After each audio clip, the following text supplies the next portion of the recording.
thought it would be fun for us to talk about content creation offers because we're both building offers around content creation.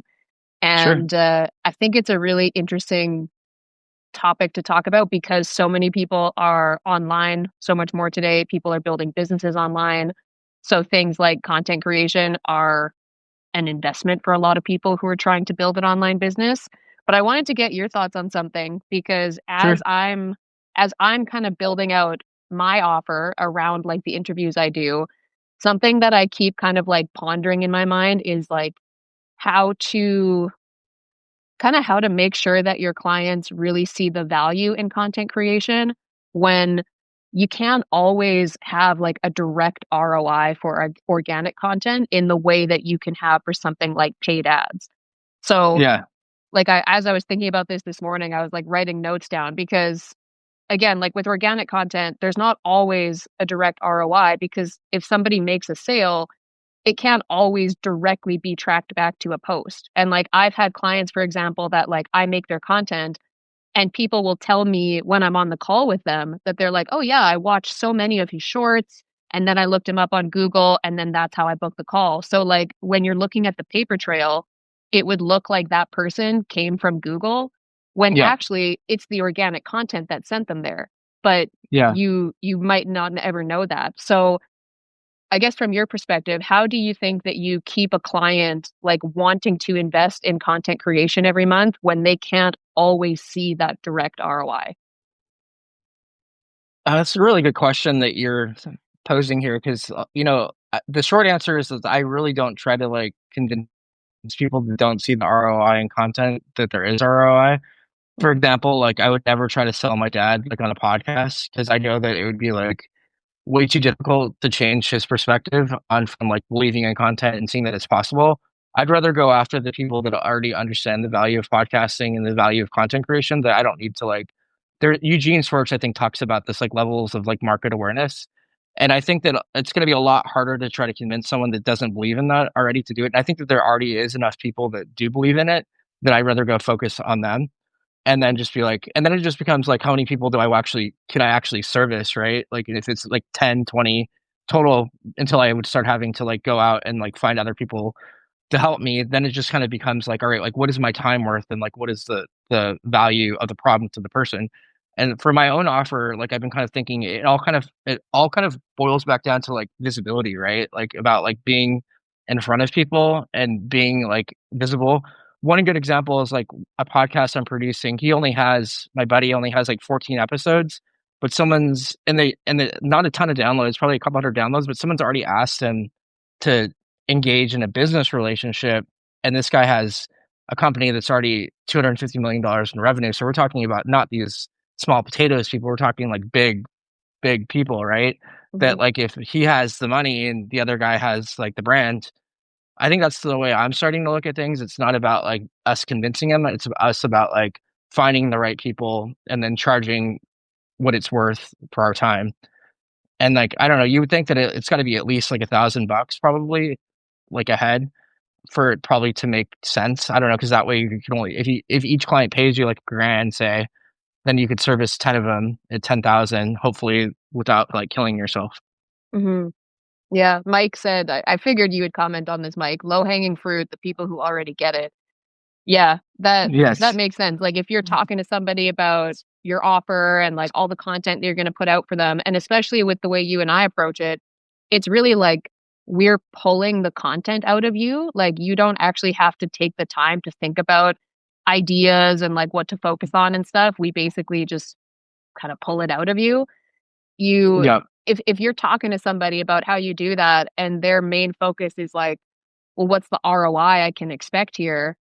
And that they're not seeing that just having content that's high quality to put out there is a return, then like, Yeah.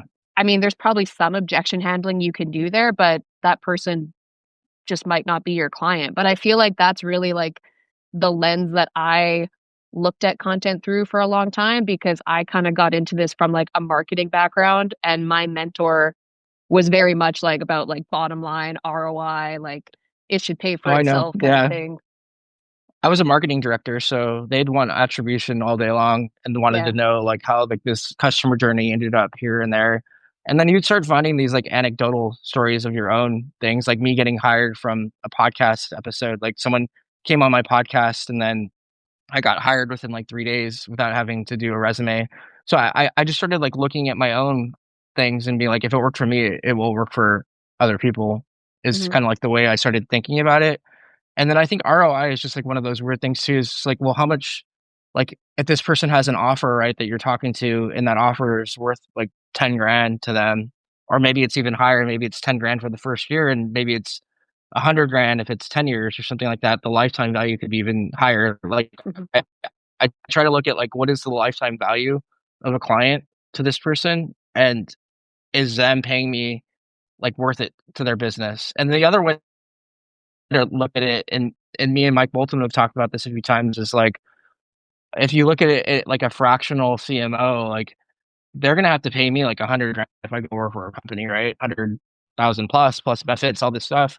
Why not just hire me for like 10 and then just be really excellent at one little piece of the business, like writing, podcasting, video content, or whatever. And then you fractionalize me, you get the benefit of that. And on top of that, we're also like hanging out with professional creators and writers. Like these people that are like running businesses aren't sitting there talking about like inciting events and the hero's journey and whatever things that we're learning on the side to make us our content pop. Like I just had a post that I made with Dolomite with like the Grinch, used like Nano Banana, and it had like 32,000 views. And I think that part of it was because like, yeah, I know how to write for one.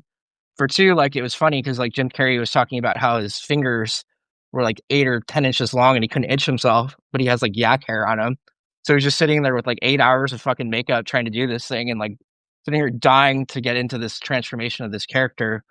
So I don't know. I think a lot of the times too, it's just like I don't think that like business owners are going to be able to write as good as us or Hmm. understand like how to make things pop off. Like we're like in some sort of ways like stylists, but like copywriters, and then like we bring a lot of different things to the table. And I think a lot of the other things is like reminding ourselves that like Bolton does a really good job of saying this too, is saying like, hey, if you're to do what I do, you'd have to understand writing. You'd have to go hire like a graphic designer. You'd have to understand how LinkedIn works, like what the zeitgeist what it off. So I think a lot of it too is just like allowing ourselves to be paid what we're worth essentially for like what we're doing. Hmm. Yeah, it kind of goes back to something that Mike and I talked about on our live, in that there's a big difference between getting like a ghostwriter, content creator versus like just getting like a generic social media manager. Because it's one thing Yeah. to just like post stuff and be like, yeah, posts are going out. But if you want somebody that's gonna like get really deep into your story and get really invested in your voice and like not only become an expert on like your industry, but become an expert on like writing from your perspective about what you want to talk Mhm. about. That's not something that you can hire on Fiverr for $300 a month to get somebody to handle your social media. Like you're paying somebody to have all those skills and then to really like invest those skills into your story. Cause you do like, if you're doing somebody's content for them and you're like writing posts and stuff and you're trying to ask them questions to get them to give you good answers, you do kind of have to like dig a little bit and like be invested in the story that you're trying to tell, right? Yeah, I think that a lot of the times too, like my own clients, they're like, "Oh, I didn't think that that story was important or interesting." Like I had, was doing like a session the other day, and my client was saying that like he had taken $500,000 from like he had closed down his company, and that 500 grand he rolled that debt into the new company. He didn't have to, but someone believed in him, and basically he wanted to pay the guy back, so he did it. So he started off in the negative with the new company. He eventually paid the guy back like the more than he did, I guess, Lenta. I was like, this is a powerful story because it shows like how like your demeanor and like your integrity essentially. So I think a lot of the times it's hard for these people to see the stories when they're in them. But for us, it's like super easy for us to cherry pick like, okay, like here's a story arc, or here's like you at your lowest, like bankrupt, and here's you selling your company. Like that's a great story. Or like how many times could you tell that story without getting old? And I look at it like there's not really amount of times that you could say this as many times as you want. Because at the end of the day, it's like if the market remembers you for those specific stories and they're working for your business, like who cares? Like if people are like, oh yeah, like Dakota's that guy that has like substance abuse parents that now is like killing it as a ghostwriter. I mean, people just know people's backstories, and it's whether or not like we want to spend the time to like sculpt them and to make them in such a way that we could tell them so that become like remembered for those things. Hmm. Yeah, that was something that Finn McKenty said on my interview with him was that like if you feel like you're telling a story over and over and over and over again, like you should be doing that because you're gonna get sick of your story way, way, way, way faster than anybody in your audience ever will. Heck, But 100%. you said something there though that made me think of another question that I wanted to ask because I found like in the type of kind of work that you and I do where we're sometimes sitting down and like Mike Bolton too, like a lot of ghostwriters will sit down for like a lengthy interview with their client. And Yep. then you're basically, you go into that with some questions that you want to ask. So you might go into that kind of knowing what some clips are going to be about. But I found being able to look at a long form piece of content and know like what clips to pull out of it is like an art in itself. Yeah. And I found it's like for me, just in my experience, I found it's way easier to hire an editor who can just like add B-roll and graphics and stuff. And like that's a skill as well, but it's a lot harder to find somebody who's good at cutting clips and good at taking a long form piece and then making different short forms out of it that actually make sense and can stand alone as posts. Yeah.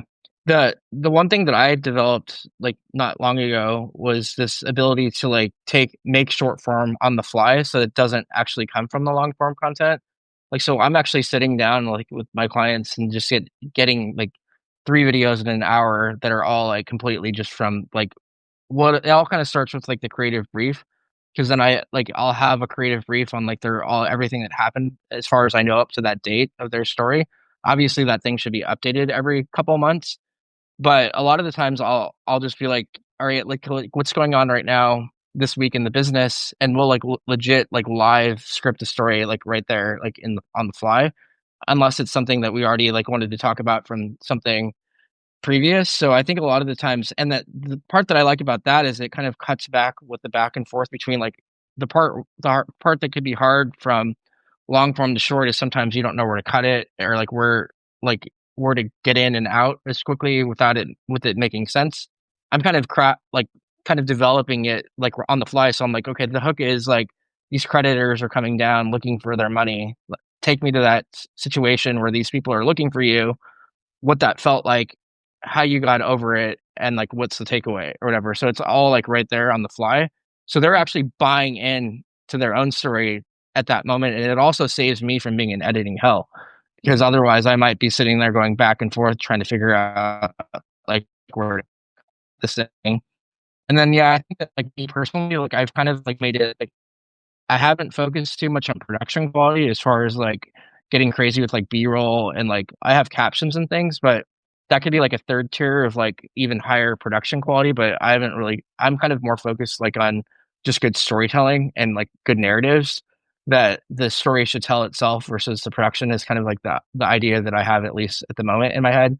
But Mhm. I think that could change depending on the client. And if, like I had a client the other day that like wanted more like B-roll and more things happening in the background and like having like I don't know like a something like more of a background, just things in general. Like I'm open to different things, but I'm trying to do it. My goal is to try to work with people that don't want production quality, like it kind of just dirty, down and dirty, Yeah, yeah, for yeah. lack of better terms. I mean, that's like an important thing in like creating a content creation offer though, is kind of knowing like, okay, but what do I not want to do? And Yeah, if tracking this person's analytics and stuff or adding things like B-roll isn't part of what you want to do and you honestly don't think it necessarily makes for better content, then I think that's where you kind of have to draw those lines of like if somebody really really wants that, yeah, you could probably find a way to like get it for them and outsource it, but I think it comes back to what you were saying before of like just finding clients that are down to make content with the way that you make content and the way your offer works. Um, yeah, so it sounds like you basically like you go into those interviews, like you have that creative brief that they fill out, And so you kind of go into it already knowing like some of the stories that you want to craft and some of the clips that you Yeah. ultimately want to get out of it. Yeah, because I didn't have that creative brief at first, and it was causing me too much stress on the call. Because like I can come up with probably three stories, but it's a lot better if I could like chat with AI for like 5 minutes in Claude. I'll load a project, have that person's creative brief there, and so they give me the 5 ideas for a video, and then and all right, here's potential hooks, here's potential takeaways, and then that way I could quickly like just cook on the call without having to like worry. So I do that kind of into my process where I actually get on the phone with them and I do the creative brief with them on a call and record it and then use that as like my main source document. And then as a bonus, what I tell them is like, hey, you could use this with your ghostwriter, give this to your ghostwriter so that they could, learn about you or whatever, or if you're writing your own content or whatever here, this should save you some time as well on that because it's kind of documenting some of your processes. So I just basically used what was already given to us through our, Dakota, and then just used it to my advantage to kind of go faster, essentially, and be more organized. Yeah, yeah. Something else though that I think is interesting, and I know like you and Mike and anybody who's a ghostwriter on the call probably knows or relates to this, that like when you are doing that interview call with a client and you're kind of trying to like pull those good stories out of them, I found that a particular challenge is like the very first line they say in responding to your question. So sometimes I got in a habit of like asking my client to like repeat the question that I asked them Oh yeah, before they jumped into yeah, it. Cause a lot of times I would ask my it's client a missing it. question. Yeah. And then he would start with something like, yeah, so, and like that's how he was starting his Yeah, answer. I'm like, yeah, I can't use that as my hook, you know? yeah, So yeah. I get it. It's a little bit of coaching, being like, all right, say the person's name that you're talking about and say it in this fashion, and then go. There's a little bit of like coaching, I think, that sometimes goes involved with that little like when you need someone's voice stated or where you need it to drop into the situation a little bit better. And a lot of the times too, I think that it's like just me making them comfortable and just like, if we don't get it the first time, it's all good. Like it might take us like one or two, three times to get it, but we'll get there. And I find that that part of it usually makes them kind of comfortable. And then it's usually pretty easy from there for me. But I think that the first time, couple times I did that when I was baking at that process, it was definitely so my process is I give a free video in the beginning, and that's by design as well, because that way it's like they know that they're not getting some crazy ass motion graphics and like B-roll or whatever, that they see that it's just a fucking video of them that's got some captions on it that's ready to share for their social media. And then I could also say that I've had my own videos that had like 500,000 views that are similar, right? So then like I have my own backup for that, and then I send them the thing, I get the testimonial, and a lot of times they're what I'm finding is a lot of the times they're like, "Oh, yeah, I've wanted to get on video, but I just haven't because there's a psychological barrier." So I think that I realized that I was kinda solving a bit of a psychological barrier to more so than just, like, editing a video. It's like, okay, there's a reason why these people are founders and not on video. It's not because they don't know, like, how to talk or know what to say. It's probably because they don't wanna look like an asshole, and they don't want their yeah, friends, like, making fun of them from, like, 3rd grade or whatever. So, like, yeah, I think part of it is, like, me coming in there and being like, do you want to have this like fuck you like mentality and like not give a fuck and just go out there and get what you want? I think you do. So like let's just focus like on that and like not worry about all this other bullshit. Because at the end of the day too, like a lot of the first content, video or written, no one's going to be watching it anyways, right? So like I think that we get stuck in our heads at this early stage and like we're worried that everyone's going to be judging. When in reality, like we would love for a bunch of people to be judging our shit in the beginning because it means that it's like relevant and resonating. yeah, yeah. Yeah. Oh man, you said something there that I was like, you touched on what I think like a really big but underrated problem is with content. It's that people don't like people usually if these people are like experts, coaches, consultants, they usually know like what they do, they know their industry, they usually know like who their types of clients are and who they're trying to reach. So deep down they know what they want to say, but I think a lot of people almost feel like they kind of need like permission to say it or they need somebody else there telling them like, yeah, this is good. Like they need someone asking that question because otherwise, so Yeah. let me take a step back here. I told you that in building my offer, I'm going through Hermosi's $100 million offers book. And so it takes you on this exercise that is like very tedious. And one of the steps is you write out every single problem with content that these people have. And so obviously with content, there's different phases of content creation, right? There's the ideation of like knowing what I'm making content about, what do I want to talk about? There's actually filming the content, there's then editing what you filmed, and then there's posting what you've edited. But the area where we came up with the most problems was all in ideation. Obviously, there's problems people have with like remembering to post or like, I don't know how to edit. But when you're coming up with like, what are all the problems people have around content? Most of them were ideation problems. And a lot of those problems come down to like, I just don't have the confidence to film. I don't know how to do XYZ. I don't know how to make sure that my ideas are good. I don't know how to say it good. Like it's all the conceptual part of it. So if you're somebody who comes in and says, "Hey, I can totally take that off your plate.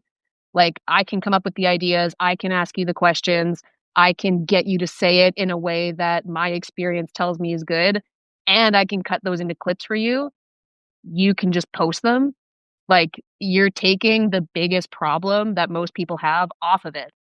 And then if that introduces another problem later and they're like, well, now I'm having trouble like actually getting these posts up, then okay, that's another problem that we deal with later. But I think the biggest one that these kind of offers solve is the ideation and just knowing like how to take your stories and make them into content. Yeah, 100%. I think also it's just like systemizing it, right? Because a lot of the times, like they might, I don't know. I've worked with certain CEOs in the past, and they literally will take 30 minutes just to get out of line because they're just so overthinking it and just like saying "fuck," this line's not getting out right, and they're just completely fucking in their head and just and it sounds like shit too because no one wants to hear content that's like you yelling at someone. Like it's not like an ideal like state of mind to be in as like you're trying to convey information to people, right? So I think a lot of the times too is just like having someone like us sitting there on the call with them and asking them the question is the actual stimulus because it's then they're responding. They're not sitting there like in their head with like a flashing red light or whatever.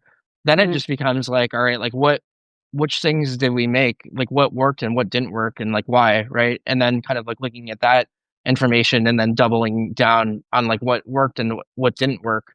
So I think that yeah, the ideation part is definitely hard for sure for some people, especially newer people, because then they're like what do I say or like how do I say it or like what do I even write content on or should I tell a personal story or should I only talk about business only or and Mhm. then you kind of could tell 'em about that gap framework or whatever frameworks that you might Yeah. use so that people understand that there's some logic behind what we're doing. We're not just sort of like just making stuff up and doing weird things that for no reason. So Yeah, yeah. You're not just basing it on like, well, this is what I personally think would be good. You're like, no, this is what I think would be good based on my knowledge of content creation and these frameworks.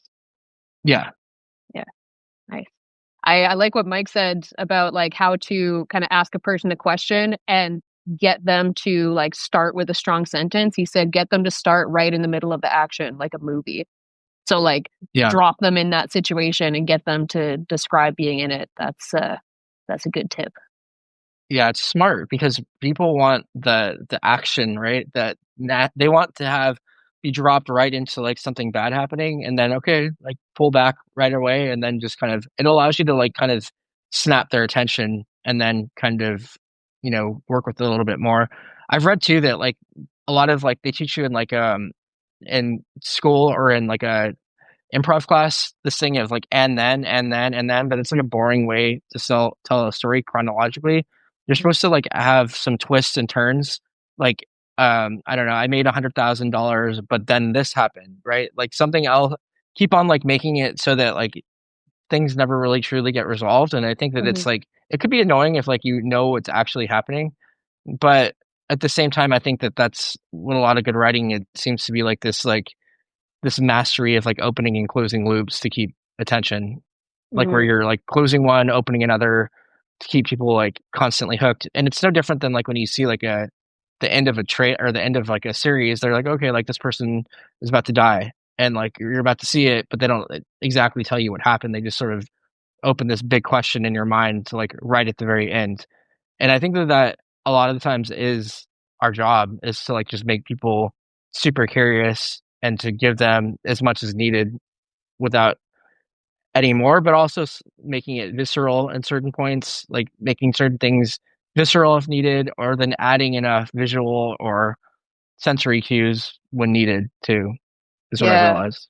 Yeah, I think it comes down to, like, just knowing the skill of good storytelling. Because like, Mike said something else Yeah, here that I think is good. He said, "Most CEOs and founders really don't know what milestone moments in their life would actually make for good content." And I yep, found, like, even with a client of mine who, like, he's grown an eight-figure business, like, he went from being a school teacher that was just, like, drowning in debt to, growing an eight-figure business, and I remember yeah, he very briefly went over this story one time about, like, his breaking point because like, he and his wife were in the line at Starbucks, and she wanted to buy, like, one of Starbucks' reusable coffee cups, and he flipped it over, and it was $24, and he just, like, started freaking out because he didn't feel like they could afford a $24 coffee mug, and he's right. like, "We got into, like, a full-blown fight right there in the Starbucks line." Oh And the man, first time he told that story, he just, like, glazed over it, and I was like, "Well, no, no, wait, like, this sounds like it was a pretty pivotal moment in your business," because he said they then, like, went home and talked for, like, 4 hours about how he was gonna get a side hustle, and she was gonna kinda take the reins at home, and that was them, like, basically kinda hitting a breaking point of being like, some shit's gotta change. So I, like, went back and got him to, like, really describe, like, tell me every detail you remember of that story. Like, what color was the mug? Like, what did that conversation look like? Were people, like, staring at you guys when you were fighting? And he was able to, like, get really into it and, like, tell all these details, but I was like, this is a story that so many it's people a would relate to." it's a really good one too because it's a universal human theme. Like we're like we all have like financial problems and struggles, and whether or not people will admit those or is one thing. But I also think that the fact that it's a couple, like, and that we could all see ourselves in that, but you could also see yourself going like, it's like not the $24 is really like the main thing. It's like there's some sort of psychological like fear about being broke somewhere there, right? That's like a Yeah. bigger message that's going on there. But you can see how like in fights it probably easily escalates to just like, oh fuck you, like you don't want to pay for my $24 cup. Like you're not my life partner. I don't know. Yeah. It just sounds like very stressful. But I like Yeah. that story though, because like it's like very you could tell that there's definitely some issues there where like I would lean in that too. Like we're that's also hard too. Like we're like I have a client that his father committed suicide and I've kind of like tiptoed around it at times. Like I haven't really like dove deep into that thing because I don't know. There's always certain things where I know that obviously content wise it would perform well, but it's also kind of like another one where I don't know if he's ready to necessarily go there yet. So that's kind of like a bit of an art, I suppose. Yeah, that's true. I think you kinda have to let them, like, introduce those stories to you and then dig into them a little bit more. But I think that that speaks to something that I've found to be, like, really advantageous in content creation is, like, especially when you start getting clients that, like, are really successful, you're like, I do wanna tell your success stories, and we wanna, like, have that authority to show people, like, you're really good at what you do, but I found it's the failure stories that people relate to way more. So, like, yeah, I wanna hear about your milestones, and I wanna know where your business is at and, like, what it took to get there, but the stories that I find I really, like, dig into with them are the, like, rock bottom stories or the, like what you were saying, like, people, like, getting investigated or whatever, and, like, all the moments that they thought, like, this is where most people would give up because the people who watch that content see themselves in those stories more than they do in the, like, I grew my business to 8 figures. Like, that's aspirational, but most people don't relate to that shit. Yeah, 100%. I think that when someone shares something vulnerable that happened to them and they describe it in such a way that you feel it, like I talk about having like panic attacks when I was like in corporate America. Like there was one time like where I like was working for a software company and like the VP pulled me in and they're like pitch this product. I didn't really know anything about the product at the time. Like I wasn't really properly trained on it. And I think that instead of like just taking a deep breath and like just gathering my thoughts, I tried to say something and I completely like was like lost for words and like I couldn't talk. Like my whole brain was just like fucking frazzled. And I just remember being in that situation and being like, I never want to feel this way ever again. And I know that people have panic attacks and anxiety and all sorts of things. And like if you could lean into those things and tell a story for like how that might have happened to you, like that people love that shit. Hmm. Yeah. Yeah. I feel like those are the stories that make people like root for you. And if you think about like the whole reason that people put content out there for their business is because they're trying to like grow their brand a little bit. They're trying to get people to see them more. And if you want people to feel like they see you, I think the best way arguably to do that is to put out content that people see themselves in. Because then they're Yeah. like, oh, I feel like I get this person on some level. So the next time they see you pop up in their feed, they're more likely to be like, oh yeah, I like this guy. Yeah. I like some of the content, like even like yourself and some other ones, even on Substack. Like, hey, I'm not making like a gazillion dollars, but I can go walk my dog on like a Monday at 12 o'clock or whatever. And I kind of I think that that's cool because there is a little bit of FOMO, I suppose, with some people that are killing it or whatever. So I think it's nice to see a little bit of a balance with everything. And I think that we're starting to see it more. I think that Substack might be a little bit more. I don't know. LinkedIn seems to be more like polished, maybe, and Substack Hmm. seems to be more genuine and real from my initial thoughts. Yeah, yeah. And I mean, I've heard people make the argument before that like the content you're seeing on LinkedIn is kind of up to you because you can like curate your feed. And there is validity to that. But I just felt like on LinkedIn, I saw a lot more like, here's my 7-figure success story, or like, here are my, 7 productivity tips from somebody who hit $1 million at 25 years old. And like, it's not to say there's not valuable content. There for sure is, but you don't see that stuff on Substack. You see more people being like, hey, I make a full-time living writing. Here's what that actually looks like. And it's refreshing, I think. It's not so much of the like shiny success story. It's more of like the I'm building the life that I want to build and this is me like figuring it out in real time. Yeah.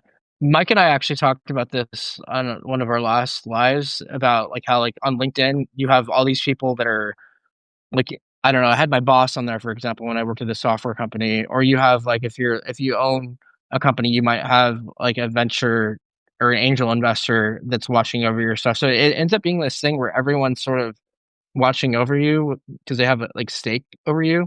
And I Hmm. think that's part of the problem is that like no one you end up in this situation where everyone's kind of frozen because they're like, oh, I don't want to like say anything to like piss off that person or this person or my third grade crush or whatever it might be. And I think that people just sort of get stuck on there because of it. It's very sterile. And Hmm. I don't know. It's like I think that's what ends up happening is that people don't feel like themselves. And because of the high stakes of like everything around them, they just freeze is Hmm. I think what happens. Yeah. Yeah, I could see that.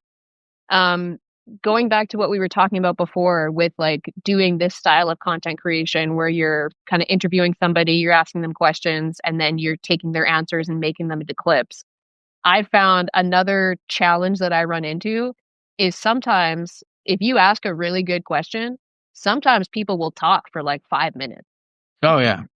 And then Yeah. you're like, okay. So that's where I think like even if you go into it with strategy of like, okay, I'm going to ask them about this and I'm going to frame it this way and they're going to give me a good response, sometimes you still come out of it and you're like, Yeah. nice, I got to edit the shit out of that. Yeah. 100%. Sometimes I'll even say like, look, that was a little long-winded. That was like 5 minutes. I need this to be like 30 seconds. Yeah. And like I might tell them that. And then it might make it worse. It might make it better, but Yeah. I'll try like maybe like one more time. Otherwise, like you were saying, you're just gonna be fucking just chopping the shit out of it. Yeah. I guess in that, yeah, I could see how if you say to them, like, okay, that was 5 minutes and I need 30 seconds, they might be like, oh shit. And they might start overthinking it. But if you even instead got them to explain it again, like if you're like, that was really good, there's so much good stuff there. If you had to tell me that story again in a minute, let's do that. And then just like Hmm. you don't frame it to them like, hey, you made a mistake here. You talked for too Hmm. long. You frame it as like, okay, that was awesome. Let's try again and see what the 1 minute version looks like because you've Yeah. given them like a 5 minute practice round now. Yeah. 100%. Yeah, I think it's always wise, like you said, just to try to like make them feel good and not make it awkward for them. And I think a lot of our job too is just making sure that they're comfortable for the first like 5 minutes. I don't even like I just sort of chat what's going on in their life or whatever, just to get them like warmed up, and then I'll get into it. Because a lot of the times, I know, as you know, because you're a podcaster too, like sometimes like it helps to chat it up with people for a few minutes before you start going into it, because that way they're like, okay, like they might be a little nervous, they might not, their voice might feel a little weird, they just need a little bit of talking before they let loose. Yeah. My partner and I were actually talking about this the other day, that one of the things that we both learned in like our content creation journey, but also I've just found to help like whenever I'm about to get on a call, whether it's like a sales call or a podcast or whatever, is put on some song that you like and like sing out loud to it. There's fewer pre-call things that work better for me because number one, singing and humming like calms your nervous system. So even if you hum it, that's still okay. But also if you've got like jitters, just singing out loud, like ideally as loudly as possible, but it just I don't know, it like warms up your voice, it calms your nervous system, it kind of gets you ready to like speak. So that's something that I usually tell people before we hop on if we are doing content together is like just take 5 minutes and listen to a couple songs and sing to them, and then we'll hop on. It worked. That's Yeah, I could see that. There's certain songs that make like me super excited. I was actually wrote about it this morning. There was listening to a Canadian band called Wolf Parade, and he was talking about this world that he wanted to bring someone in, where like that it reminded me of content. He was basically saying that like come into this world where like no one gives a fucking shit and no one will know your name. You're basically invisible. Is like kind of the vibe of it. Like where you can do whatever you want because no one cares. Mhm. Essentially, is like what he was kind of hollering like in the chorus, and I was like, I wish someone like had that for me like on LinkedIn. Like when I first started, like, hey, welcome to LinkedIn. Like this, it's not as bad as you think. Yeah. People are actually not this uptight. They're just like worried they're going to get fired from the job. So like, Yeah. I don't know. It made it hard though as a creator, I think, to get into that zone of like no, and I think that's why people probably are uptight. Like we kind of have to like loosen them up a little. Like I don't Mhm. know, it's a hard one. Like that one, the especially on camera, I feel like getting them on written content is a little easier because like for some reason people have a harder time showing their face and like talking heads by themselves. I feel like if they're in Yeah. a conversation, it might be easier, but for them to just sit there and like turn on the camera and like talk to it, it's not super easy for a lot of people. 100%. 100%. That was one of the things when we were coming up with like all the common problems people have around content creation, and we noticed like, man, we're coming up with so many around like ideation and just like having the confidence to film. A lot of it is like people, I think, have a perception that like if I make content, I need to like know what I'm going to say and I need to like just talk into my phone, or it's just me and the camera. And I think there's a lot of people that don't do content because they just don't want to do it like that. So if you introduce it as more of like a, yeah, I'm going to hop on with you. I'm going to ask you these questions. I'm going to like kind of pull the ideas out of you. That instantly takes off so much of like the discomfort and the ick factor for them because they're like, okay, I thought that I would have to like read a script and just be like talking head style. And like not everybody wants to make content like that because it's just not I don't know, they feel inauthentic, they don't like being scripted, all kinds of reasons. Yeah. I think it sounds better usually too if it's not scripted and then they can just like riff like from a question that you ask them. It usually turns out more conversational. And they know what they're Yeah, saying anyways. It's like not like we need to tell them what to say. It just becomes like almost like you said earlier, it's like, okay, you could say this. It's okay. No one will give you permission. And I think that permission thing, I don't know, there was times like even when I first started podcasting in 2020, there wasn't many people doing it in the space that I was doing it in. And I remember like for whatever reason, like wanting permission from like the main person that was doing it. Like he was never gonna give me like, oh, go ahead and do it, Jeremy. Like, but for some reason in my head, like I just didn't. I felt like I was like stepping on his territory or something. I just felt like awkward or something, even though he didn't even give a shit. I was making up these things in my own brain that like, oh, there's other people in that space that are occupying this and that or whatever. yeah, Instead of just being like, oh, like why not be like why not have like another creator in the space and have fun? And there's always room, but I think that when you're new, like I don't know, you might. go on video and be like, well, there's already someone making video on sales, or there's already someone making a video on marketing. There's plenty of room for everyone. It's just about like what our unique perspective is, and then what we're studying and learning, and like bringing back and field reporting essentially from our experiments. I think what Yeah. really creates the depth is us trying these things and then reporting back on whether it worked or it didn't. I don't think it would work nearly as well unless we were actually trying these things in real life and then coming back with like actual real world data. Because otherwise, it would just be us like hypothesizing about like how to make money on the internet or whatever. So like I think that at some point, it's nice just to get some feedback. Well, oh man, you said three things there that I want to respond to. Okay, one of the easiest one to touch on. One of the best pieces of advice I've ever gotten and has literally stuck with me since the day I heard it is that people need different messengers for the same message. And Hmm. that's kind of become like a an underlined statement in like my content creation offer is like you might think that there's almost no point in making content about this thing because there's already so many people making content about that thing, but there's somebody out there that's going to relate to the way that you tell the story. They're going to relate to the way that you approach the business or that you approach that topic. And that's what the interview conversation kind of does is like we're telling the story in your way because there are people that are going to relate to your story. Um, the other thing, oh man, what was I going to say? I had a question for you. You Shit. did remind me of A Thousand True Fans too, like a little bit, the Kevin Kelly essay from like Wired like 10 years ago. The whole premise was if like you were a musician, artist, whatever, you could make like 100 grand if you could find, I don't Mhm. know, 100 people to pay you $1,000 each. Like you can make 100 grand that way or whatever. And I Yeah. think that like now is like the easy, not easy, but probably the best time to actually make that happen because the internet, because we have people we could reach out to with our offer. I think that a lot of the times, like from my own experience, it becomes more of a psychological game. Like, can I like get up there and like make DM people or do whatever it is that I need to do in order to get my offer in front of people? And if I could do that consistently over time and continue to iterate and change things, we should be able to make a business out of it. It's no different than like doing sales for like a company, except that you're not going to get canned like on a Wednesday afternoon for whatever reason. So like I think that part of it is just like making enough offers, right? And then well, one last thought is that I think a lot of people think that you could just build the audience and then the offer will magically take care of itself, but I haven't found that to be the case. I feel like you still need to reach out to people in my eyes at least, but maybe after a certain size, I don't know. Hmm.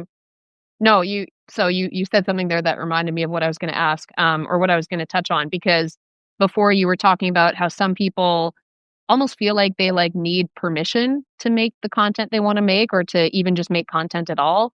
And I think another reason why some people are maybe hesitant to make content is because like I mean, cancel culture is a thing. It's not that hard to like upset people with content today. So I think some people tread carefully in that like I don't want to like piss people off. I don't want to be polarizing. I don't want things that I say to get taken out of context. And it's not that they honestly think those things are going to happen. I think it just comes down to like again like almost that permission. Like it just takes somebody being on the call with them, asking them about that story, saying like, no, this is worth telling or this is worth talking about for them to like stop overthinking it and almost give themselves permission to just make the content. Cause it's really easy to overthink it when you feel like you're just setting up your phone and figuring it out by yourself. So having somebody else there who is really deep in the content creation world and is interviewing you and like pulling these interesting angles out of you, I think it almost gives you permission to just talk about the things you want to talk about because you're not overthinking it and like over worrying too much. Does that make sense? Yeah. I think too, like cancel culture, that would probably be more if like you're saying vile things that are like, I don't know, commenting on things that you shouldn't be talking about that are happening in like society. One thing comes to mind, like that there's a director that his son just killed him and his father and mother. He was like the When Harry Met Sally director, Rob Okay. Reiner, I believe his name is. His son like killed him, but I think had like bipolar. Something was wrong with him, and someone our president opened up and talked about like how like the guy was like had Trump derangement syndrome or something like that. So I don't want to get into politics or anything like that, but in general, like I think the one way to like not get in trouble is just never like stay out of politics, religion, things like that, and then you probably should be fine because a lot of the times too, I think that when people will think that they're saying something super edgy and it has like a point of view, it really doesn't have much of a Hmm. point of view for what they're saying. They're like, "Oh, I think that I'm going to say something, and people are going to get really offended." And it's like, "Oh, that's not. You didn't even say it in a way that's pretty flat as is." Like, so I think Yeah. that like that part of it is also like, unless there's just so many people saying such vile things in the world already that I don't think that most people would have a problem with like getting in trouble, at least unless you're just saying some really stupid shit. Yeah, yeah. I think it just comes back to what we were talking about before of like people feel like they need some kind of like support or permission to start making content. And that's just, I think, one of the kind of excuses or reasons that might come up about like, why are you not already making content? Yeah, Yeah, Mike said you can ruffle people's feathers pretty easily today, to BH. That is true. I'm gonna plug my camera in here. yeah, do your thing. Yeah, I guess if like if you trigger someone's point of view or whatever, they might get upset for sure. Yeah, I actually had someone that got mad at me. I was telling Mike about this that someone got mad at me because I was saying that like paid one paid follower is better than 1,000 non-paid, and he's like, "Fuck you! Like, what about us? Like, what about us non?" And it wasn't meant to be like something where it's like that like dickish, right? It was just meant to be like this is just an observation that like Yeah. a lot of people have bloated audiences, and that a better thing would be to have paying clients. And this guy got upset about it, and I wrote him back. I took the time to write him back and just let him know that like, hey, that's not what I meant, but I see what you're saying. Sorry, I gotta plug this in. My phone's gonna No, die. no worries. Maybe if you want to give me a second, I didn't think my phone would Yeah. drain this quickly. I don't Oh know if yeah, anybody said anything in the content or in the comments worth commenting on, but I'll be right back. yeah. Yeah, do your thing. Oh wait, here we go. Actually, Yeah, people do get their feathers ruffled easily these days, though. So, um, I guess the key for me is to not worry about it too much and not think about obviously not try to be like a dick and not try to upset people on purpose. That's never a good way to live your life. But there's nothing wrong with having an opinion on something.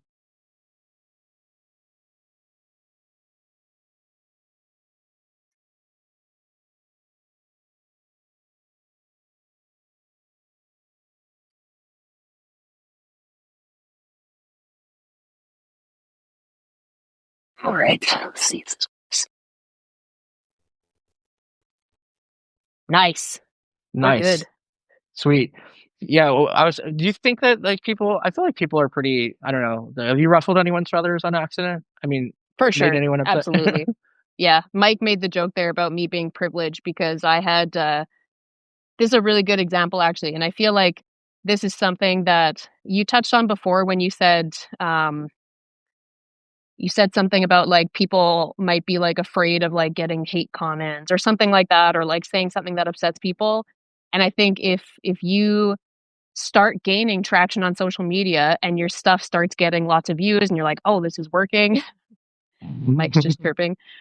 You are going to get people that don't agree with you. You're going to get people that like get upset. Finn McKenty talked about this a lot on our interview how like he found like people would just get really really invested in his content and get upset about him deciding to leave YouTube or whatever. But I think if you can kind of just accept that that's going to happen, the more people that your stuff gets in front of. I think there's still growing pains with it though. Like the first couple times that you have a post that you're like, holy shit, this really pissed people off. It does like, at least for me, it like affected me a little bit. I was like, oh, I feel like everybody hates me right now. And even though it's like two people, it's Yeah, kind of something that you just like develop tough skin to. You're like, okay, like this might be polarizing. There's going to be people that don't agree with this. There's definitely people that like if they feel like what you said is attacking their way of life, their gut instinct is to then like attack you. I've experienced that a little bit.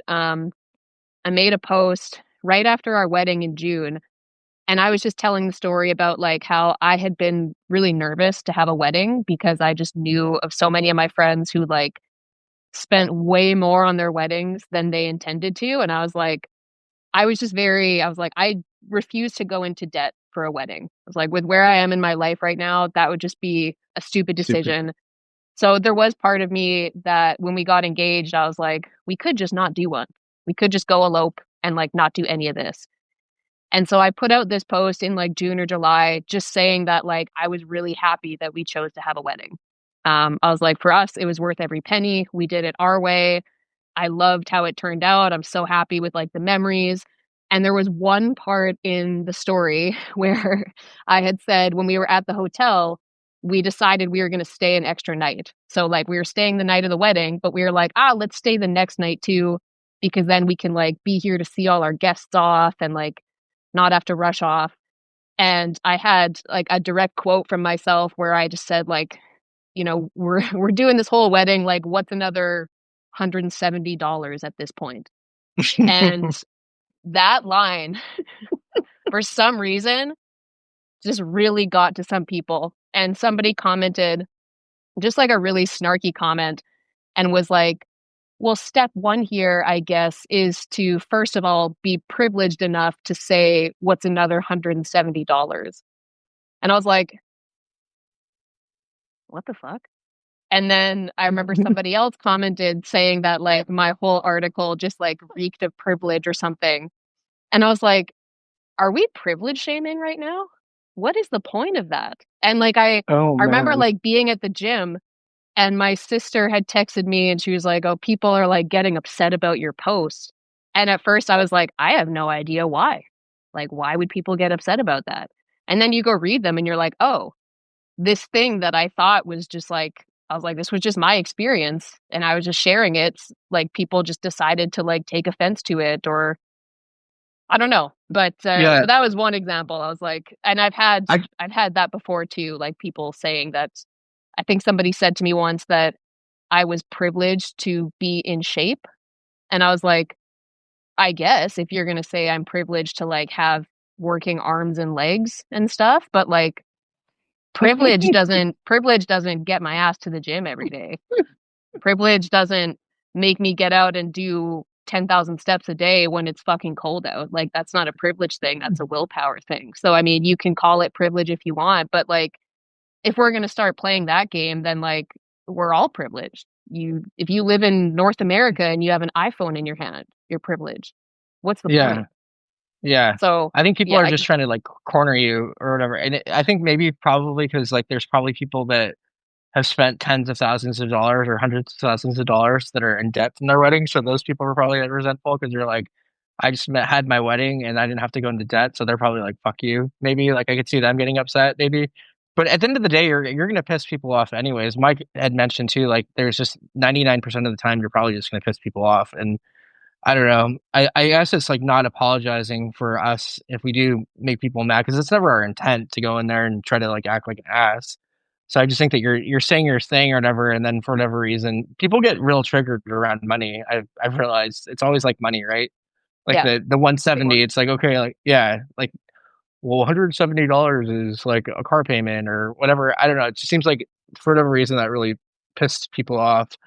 Just but I think that maybe like as you've gotten more used to this, do you not take it to heart so much, or do you? Because I know that a lot of humans have like a negativity bias, where like 100 people could say something positive, and we'll only focus like on like the one asshole that says something mean. 100%. Yeah, Mm. absolutely. Negativity bias is a thing. That's why I think gratitude journaling is really effective because otherwise if you don't like consciously take time to like remind your brain of what's good, your brain's default is to just focus on what you think is bad. Bad. Um but yeah, I've learned a lot. I think like entrepreneurship, especially like online business, it's like the ultimate kind of self-discovery journey because like as you start putting content out there, for me at least, you start to realize like what stances you're really willing to like stand by. And even when you say things that do offend people sometimes, if you're still like, no, that's fine. I stand by what I said I think you learn that by putting content out there and realizing like, okay, I said that in a way that maybe wasn't that great. I won't say it like that again. Like you learn things with all the reps. But I think I've also learned that like a lot of people who spend a lot of time on the internet aren't going to be your people, and that's fine. And I think if I made this post just saying that like I'm really happy we had a wedding, here's how it went, like here's how we did it our way, here's how we didn't go into debt, and somebody decided to look at that post in like, Make it negative.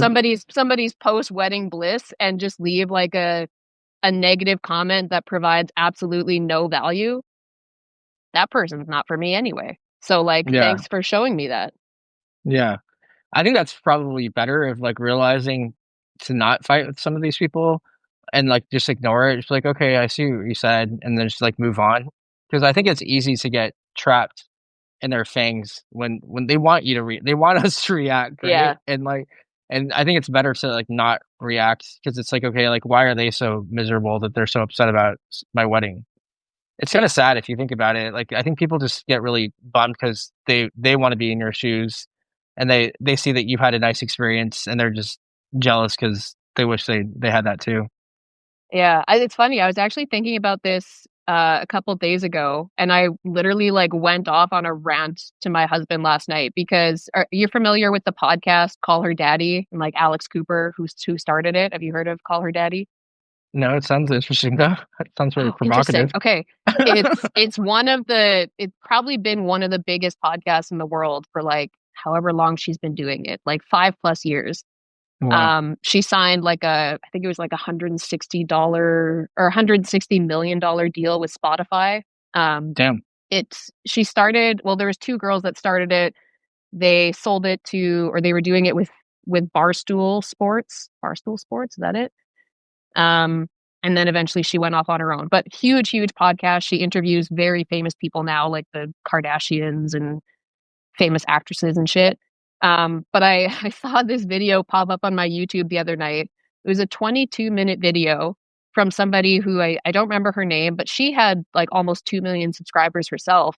But the whole 22-minute video was just talking about how Alex Cooper didn't deserve her success, how she's like actually the worst interviewer ever. And the whole video was just like evidence of that. Like oh my just talking gosh, about all the reasons that this girl thought Alex Cooper like didn't deserve her success. And I is it mean, I watched her it. sister or something?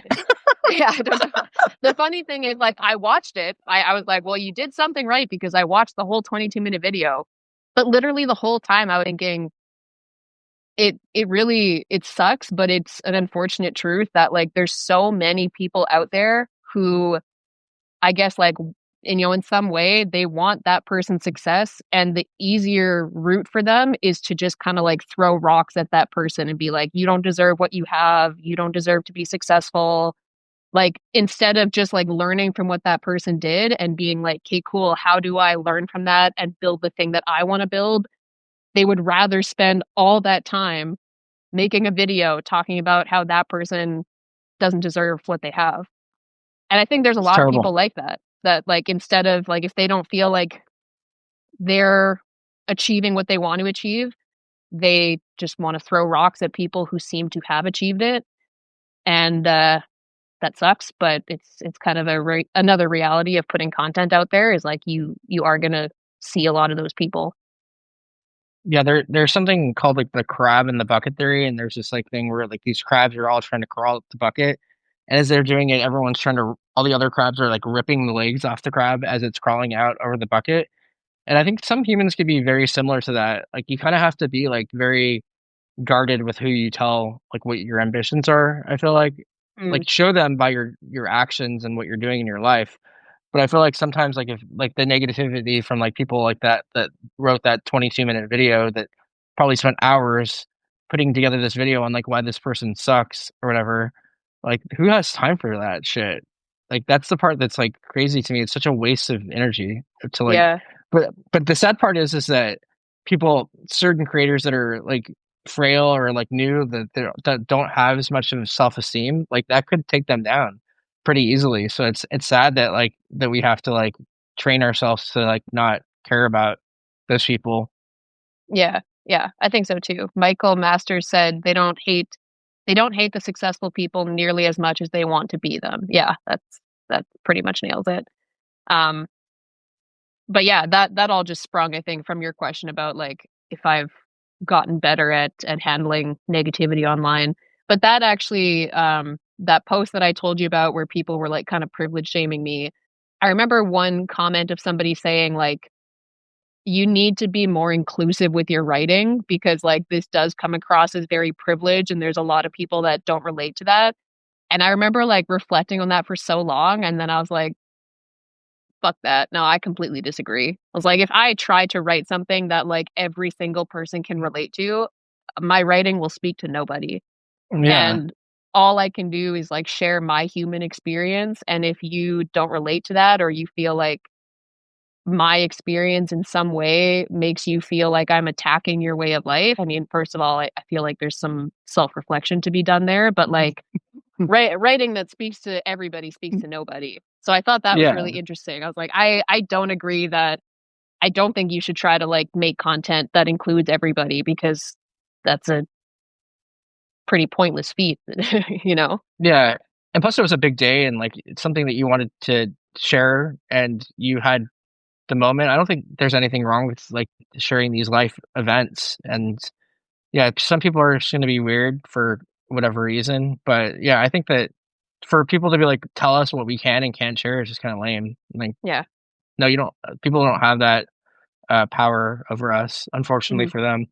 Yeah. Yeah, Like, if for they, sure. and the more they do, like, all right, the more I'd be like, go fuck yourself. I feel Yeah. like that's a natural reaction in life, right? When anyone tries controlling anyone, it's just like in relationships or anything. It's like Hmm. the more control, like the worse it's gonna get. Like, okay, if I, Yeah. like the more someone does that, you're gonna be like, okay, no, I'm good. Yeah. Yeah. But it goes back to kind of a point that we hit on before that like I do think, especially in the last like 5-ish years, like cancel culture has become more of a thing. Like people get their shit shut down for saying things that other people perceive as offensive. And I agree with what you said that there is a difference between like, I don't think that anybody should be on social media like promoting hate speech or things like that. But I think it's gotten so intense that there are people who try to be really timid with what they say because they're trying not to offend people. They're like, I don't want to get canceled. I don't want this to be like taken the wrong way. So I think that the whole like kind of censorship or like fear of cancel culture is something that people probably think about when it comes to creating content. It almost makes people weary. And I remember again, Finn McKenty talking about that on our interview. He was like, you know, if people ever wonder why like CEOs are so tight-lipped, it's because of this shit, because you say something and there are people who will like pick it apart and misconstrue it in their own way and it just kind of makes you like not want to say anything.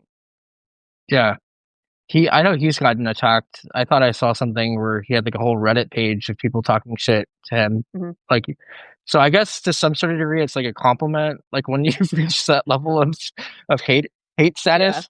But at the same time, like it's like, yeah, it's so unfortunate that this is like what people decide to spend their time doing. Yeah.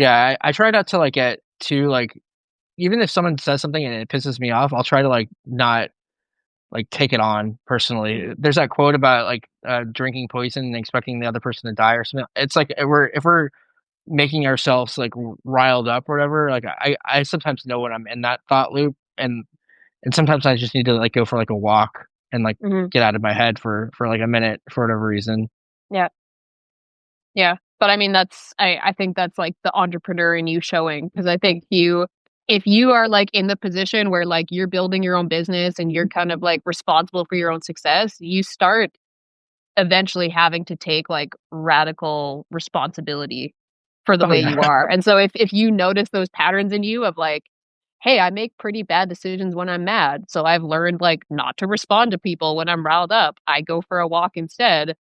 That's you taking responsibility for your shit and not then saying something irrational and then blaming it on being angry. You're like, no, I've yeah. observed that pattern and I've stepped away from it because I'm a grown up.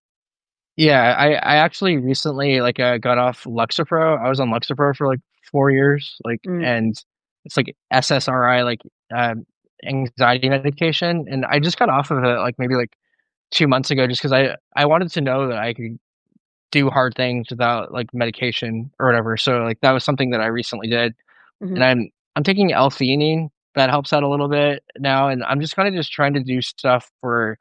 I went to the doctor maybe like 4 months ago. Like he's like, your blood pressure is pretty high, and then I didn't want to like go on blood pressure medication, so I decided to start walking like 20,000 steps a day or whatever. And I was doing that for Nice. a while. I'm kind of slacking now.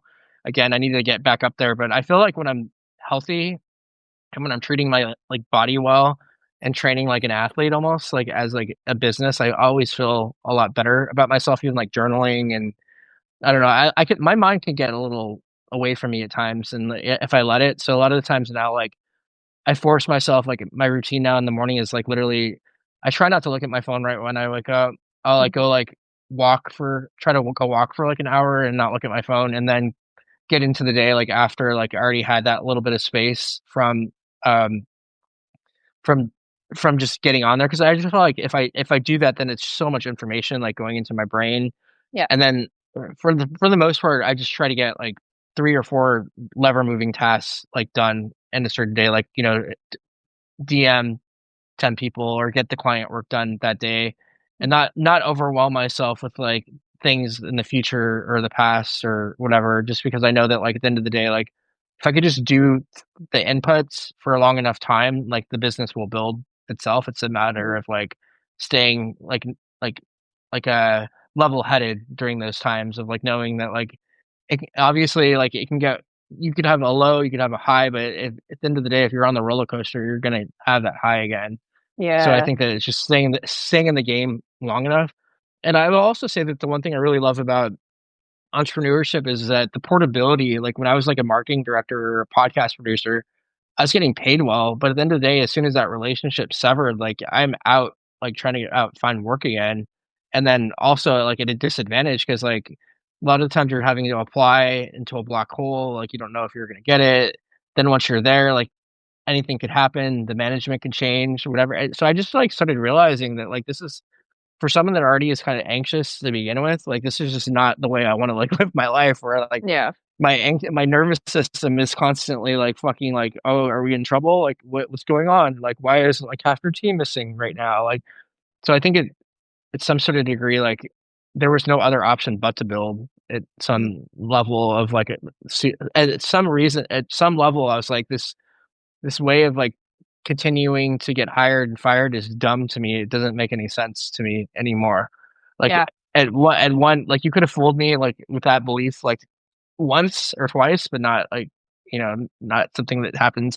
Plus you just see it to everyone. Like I have a friend that's been unemployed for like 8 months and no interviews. And you look at that and you're like, dude, like I'd much rather like do what we're doing and like go find 20 people, however fucking long it takes to go do Yeah. this, so that like you could scale into something where you could go do whatever you want, like have a house, have nice things, and not worry about having a boss over your head. Like to me, that was like the worst part of employment. It's just like having someone that I didn't really 100% respect, like have complete, utter everything over me. I hated that Yeah. because it just made me paralyzed, like to the point where it was like really hard to like I was just worried about like getting fired. So a lot of the times, like when you have that in the back of your mind, like you're not really performing super well.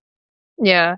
Yeah. I do agree with, I think there's a lot of validity to getting up and doing some kind of physical exercise before you start working because your cortisol levels are typically the highest in the morning. That's usually like Yeah, what wakes you up.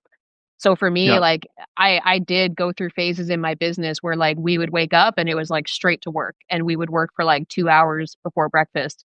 But I yeah, always found that during that time, I never ever ever wanted to be working. And I do think like there is validity in like pushing yourself and doing hard things, but I yeah, always just felt like I hate waking up and trying to get to work right away.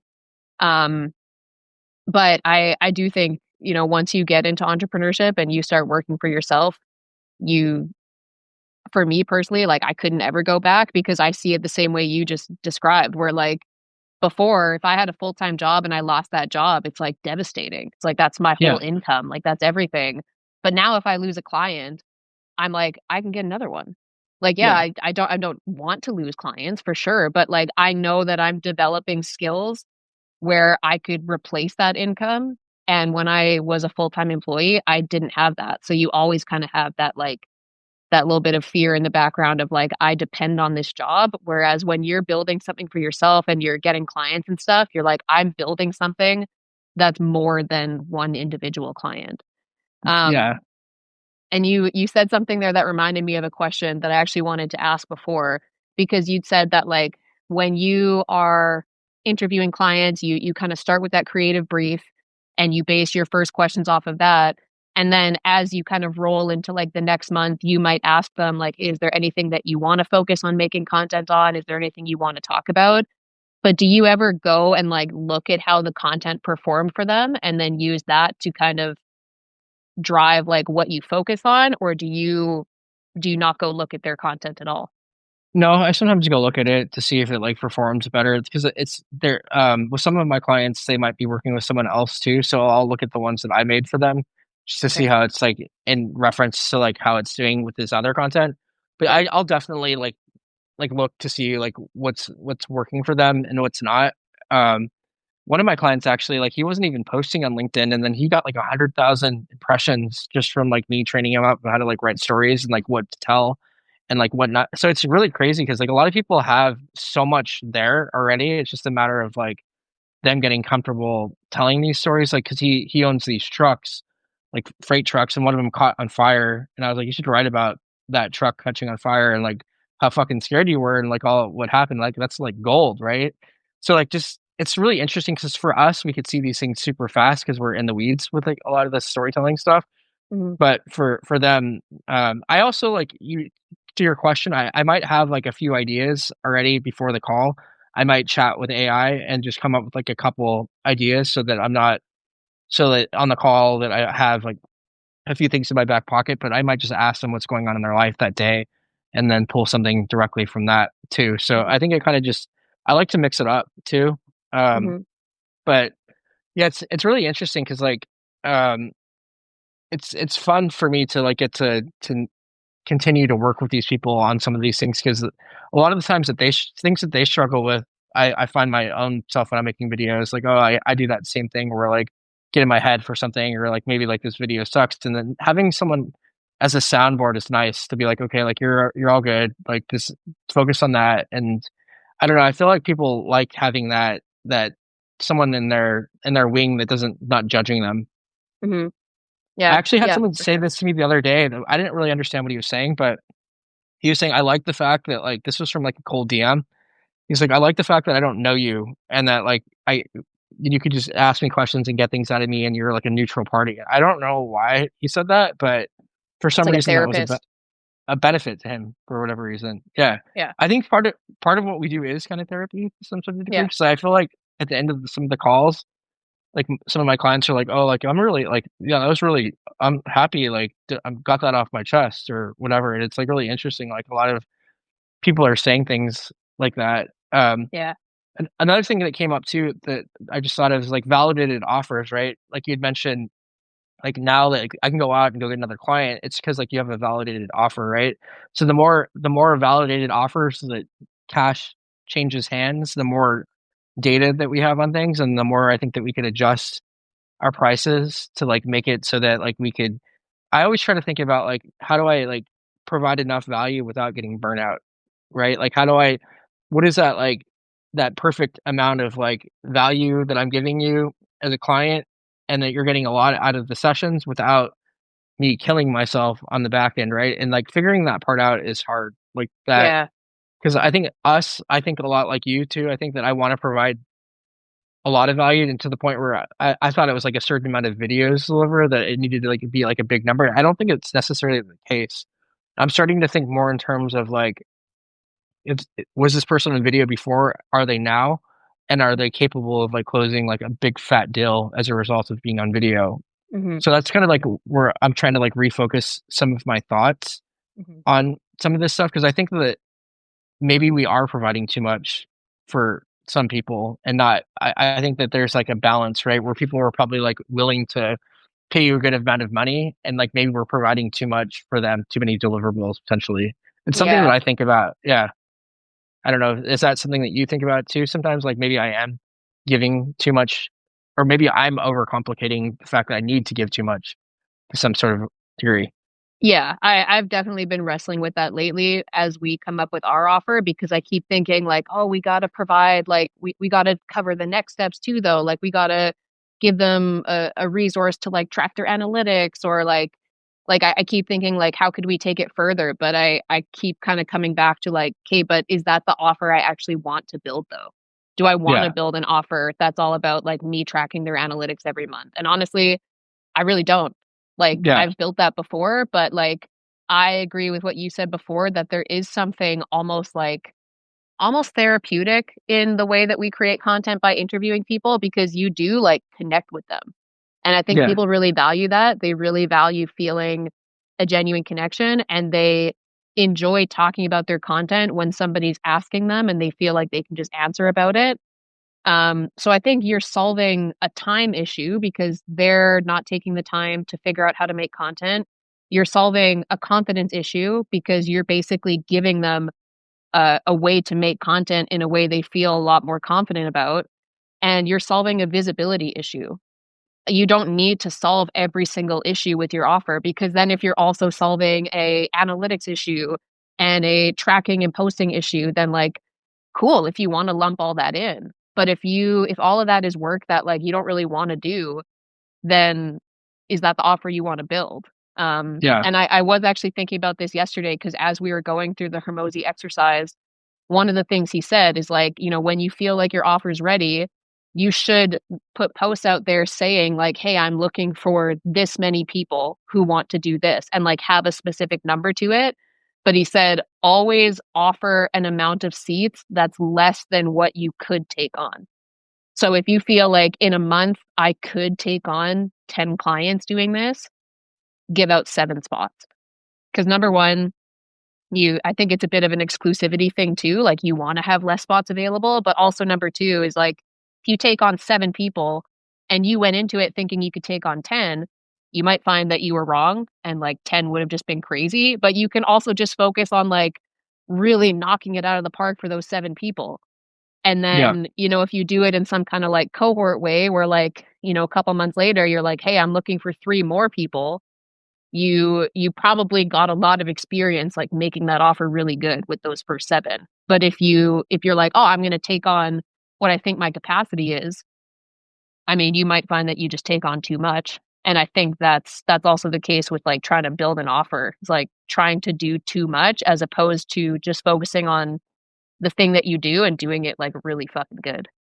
yeah. That makes sense. It reminds me of this barbecue spot in Austin, Texas called Franklin's, and they sell out like every day, and people line up at like 7 in the morning to get the barbecue. And it's normal prices. It's like $20 a pound, I think, for like brisket, but it's so popular that everyone knows it sells out. So everyone just gets in line and like waits Yeah. every single day until it sells out. And once I think the nice part about these businesses is that it doesn't really take more than like 10, 20 people if like you have your offer right, that you don't Mhm, really need that many people in order to have like a pretty lucrative business.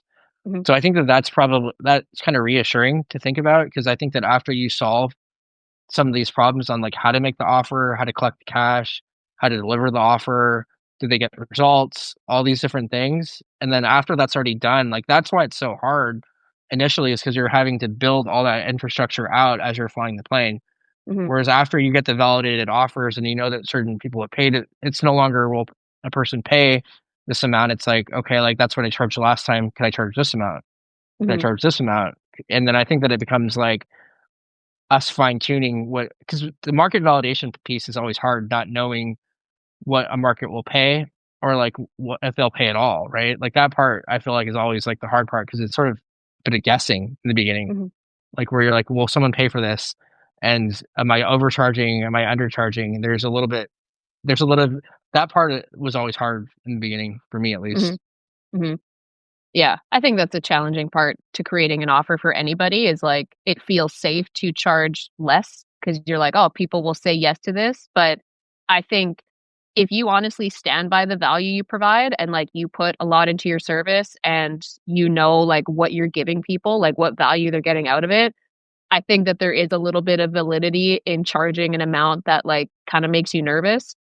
because all it takes is for one person to say yes for that, for you to say yes to that, for you to be like, holy Oh shit, I shit. just did that. But also the first time you get a client who says yes to your, somewhat nerve-wracking offer, it really like gets your ass in gear because you're like, holy shit, I want to like deliver for this person. Like this is the first high ticket client I've ever had. It pushes you to like try and like show the value. And then once you know that you can get somebody to pay that for your offer, you go into those next conversations like 10 times more confident because you've actually seen yourself do it.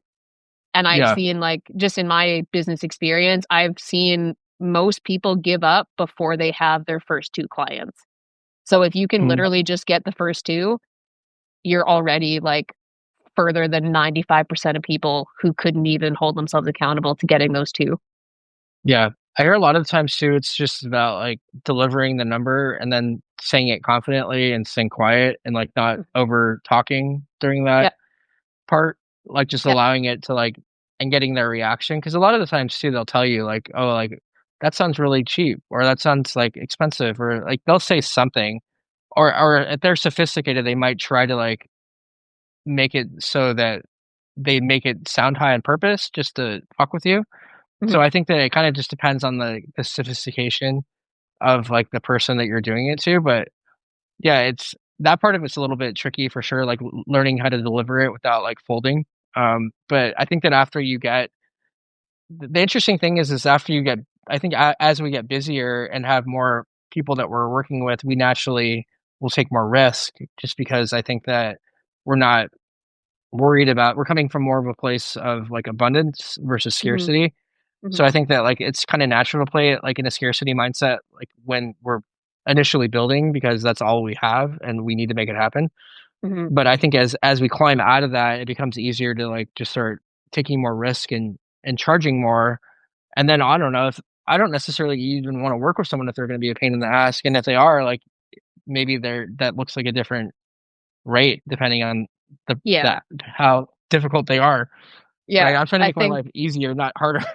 Yeah, I mean, Michael said, "Let me think about it." That's a really common one. I mean, we could do a whole other live about sales objections because I really like talking about this stuff. Yeah. Um, but I think what you just said there is true. Like, I think if you're talking to somebody and you honestly stand by your offer and that like you're confident in it, you know who you can help, you know how you help them, you know like the quality work that you put out.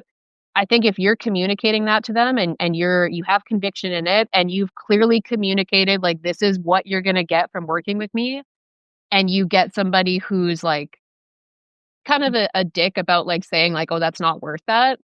For me personally, like I wouldn't fight for that client. Like if I've communicated to you like this is what you're going to get from working with me, this is the value, this is what I've priced it at just based on the amount of time it takes for me and how invested I get.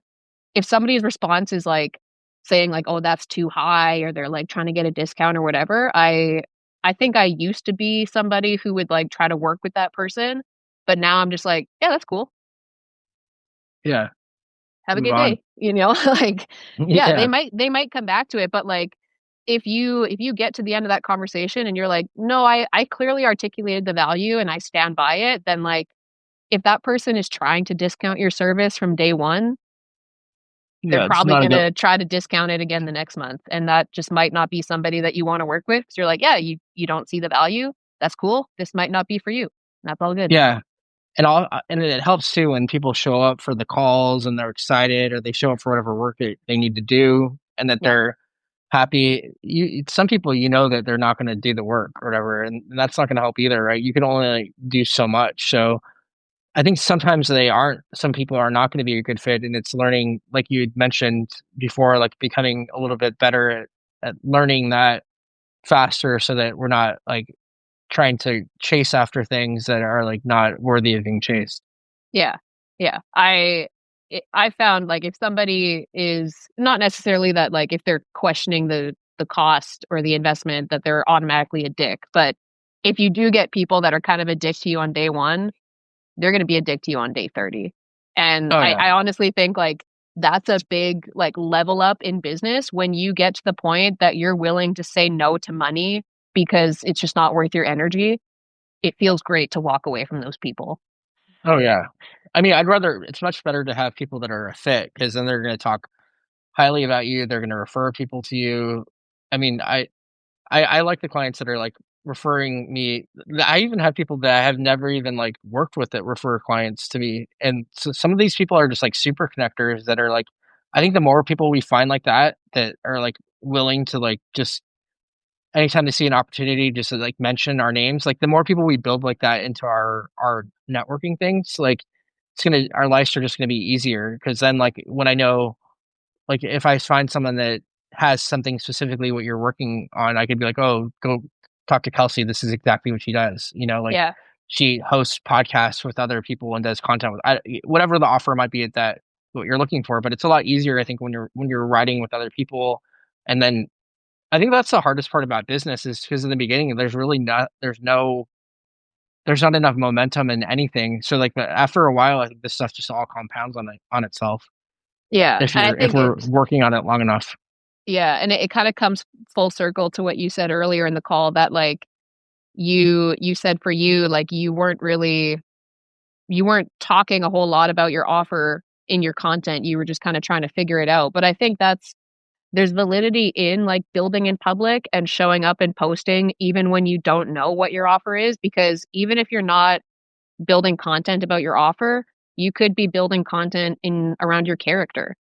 And there are a lot of people that will seek you out for your service if they're interested in your service, but also if they feel like they know your character and they're like, yeah, I've never worked with Jeremy before, but I've seen his content for like 2 years now. I really like what he talks about. He seems like he, approaches it as like a very straight shooter. Like them being sold on your character could be the thing that sells them on it. So I felt like I wrestled with that a little bit where like, especially like putting out content on LinkedIn, I was like, oh, I feel like I'm wasting time because like I don't have an offer I'm trying to like drive people to right now. I was still kind of figuring that out.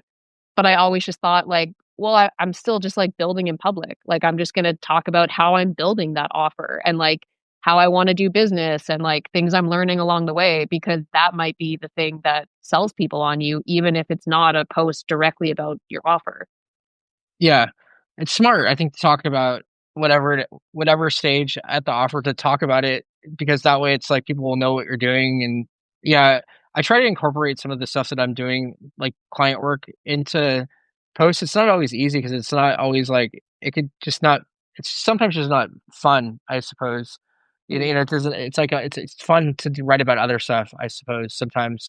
But I think that getting into that zone of like remembering to do that is it's a good idea just so that people be like, "Oh, like, I could see why Jeremy helped, like, Tyson with this one thing and, like, how he didn't wanna talk about his bankruptcy, but it was a good idea to talk about," or, like, the thing that you brought up earlier, like, about your client experience. So I think that those client experiences are probably pretty important for us to, like, bring back around. It's just remembering to do them, I suppose. Mhm. Yeah. Okay, well, I have to hop off now. This went by so much faster than I thought it would. I was like, "Oh my god, we've been on for 90 minutes. That's awesome." I hope I didn't make you late Yeah. for anything. No, not at all. Thank you for, the invite, and let's do it again. Yeah, I was gonna say we should circle back in like a couple weeks and see where we're both at with our offers and what kind of questions are coming up. That'd be fun. Yeah, I'm totally down for it. Thanks for the invite. Yeah, awesome. Okay, well, Merry Christmas and Merry Christmas to everybody on the call. Thanks for hopping on with us, guys. Yeah, Merry Christmas, everyone, and, thanks for hopping on as well. Yeah. Okay, cool. We'll talk soon, Jer. Bye. Alright, bye.